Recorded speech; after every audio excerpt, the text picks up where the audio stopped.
പുതിയ പ്രതീക്ഷകളുമായി പുതുവർഷത്തെ വരവേൽക്കാൻ ഒരുങ്ങുകയാണ് ലോകം. എന്നാൽ പുതുവർഷത്തെ സംബന്ധിക്കുന്ന ചില പ്രവചനങ്ങൾ വലിയ ആശങ്കയ്ക്കും വഴിവെക്കുന്നുണ്ട്. മുൻ വർഷങ്ങളിലുണ്ടായ മഹാമാരിയും മഹാപ്രളയവും ഉണ്ടാക്കിയ മുറിവുകൾ ഇന്നും മാഞ്ഞിട്ടില്ല. ഇനിയും ഇത്തരം സംഭവങ്ങൾ ആവർത്തിക്കാമെന്നാണ് നോസ്ട്രഡാമസിന്റെ പ്രവചനങ്ങളിൽ പറയുന്നത്. ഫ്രഞ്ച് ജ്യോതിഷനും തത്വചിന്തകനുമായ നോസ്ട്രഡാമസ് നൂറ്റാണ്ടുകൾക്ക് മുൻപ് നടത്തിയ പ്രവചനങ്ങൾ ഇന്നും പ്രസക്തമാണ്.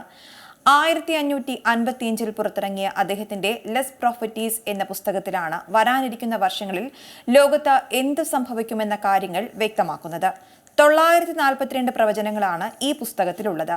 ഈ പ്രവചനങ്ങളിൽ പലതും പിൽക്കാലത്ത് ലോകത്ത് സംഭവിച്ചതോടെയാണ് നോസ്ട്രഡാമസ് പ്രവചനങ്ങൾക്ക് വിശ്വാസ്യത ഏറിയത്. 2025 ചിഹ്നഗ്രഹങ്ങളുടെ കൂട്ടിയിടിക്ക് ലോകം സാക്ഷ്യം വഹിക്കേണ്ടി വരും. UK-യിൽ ഒരു മഹാമാരി പടർന്നു പിടിക്കുമെന്നും വരെ നോസ്ട്രഡാമസിന്റെ പ്രവചന പുസ്തകത്തിൽ പറയുന്നു. ലോകത്തിൽ ഇപ്പോൾ നടന്നുകൊണ്ടിരിക്കുന്ന ഒരു യുദ്ധം അവസാനിക്കുമെന്നും സൂചന നൽകുന്നുണ്ട്. 2025 ഏറെ നാളായി തുടരുന്ന ഒരു സംഘർഷത്തിന്റെ അവസാനത്തിന് സാക്ഷ്യം വഹിക്കുമെന്നും പ്രവചനത്തിലുണ്ട്. ലോകത്ത് നടക്കുന്ന നീണ്ട യുദ്ധങ്ങൾ കാരണം സൈനികർ ക്ഷീണിതരാകും. രാജ്യങ്ങൾക്ക് യുദ്ധങ്ങൾക്കായി പണം കണ്ടെത്താനാകാതെ വരുമെന്നും നോസ്ട്രഡാമസ് പ്രവചിക്കുന്നു. 2025 ഇംഗ്ലണ്ടിൽ അതിമാരകമായ ഒരു മഹാമാരി പടർന്നു പിടിച്ചേക്കാമെന്നും പ്രവചനത്തിൽ പറയുന്നുണ്ട്.